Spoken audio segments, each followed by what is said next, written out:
I promised I would keep everybody updated with what's happening up here in the House of Commons. And just to recap, on Monday there was a motion laid by a Conservative Member of Parliament supported by Labour and SNP to take control of the order paper of the House of Commons away from the government.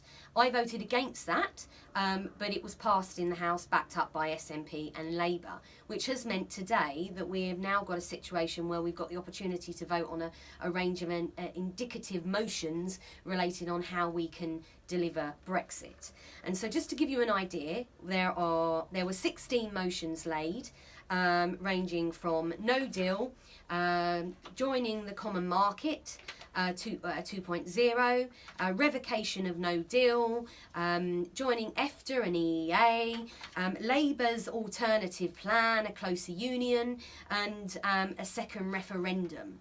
Now, out of the 16 motions that were laid, the Speaker has got the right to choose which ones that we were going to vote upon, and he's only chosen to allow us to vote upon 8 of those motions that were laid.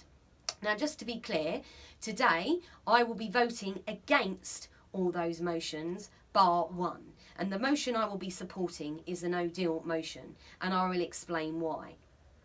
I supported Theresa May's deal because I believe that it was delivering Brexit in a managed way. The motions that are before us tonight either ask for a second referendum or revoking Article 50, or really move us to a closer partnership with the European Union than Theresa May's deal. And in my opinion, I do not believe that any of these motions on this order paper represent Brexit.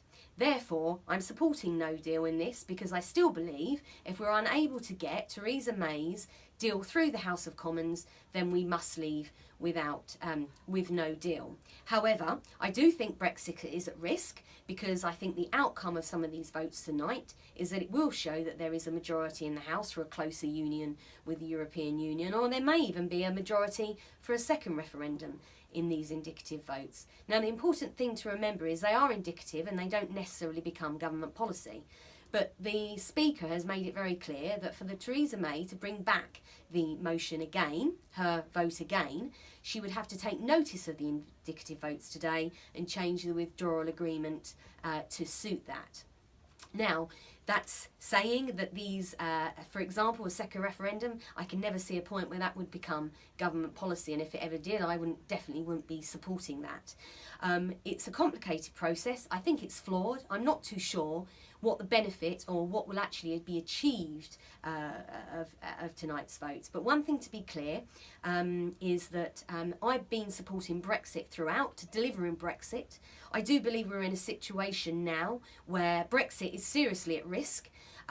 So I will be supporting Theresa May's deal because none of these motions here tonight have given me an alternative Brexit plan. It's unclear about what the next steps will be. We'll wait to see what happens on the outcomes of these votes. I will keep you updated, but please be in no mistake that this is a very crucial time for delivering Brexit. I am committed to doing that, and I'm going to do all I can to work with the government to make sure that happens.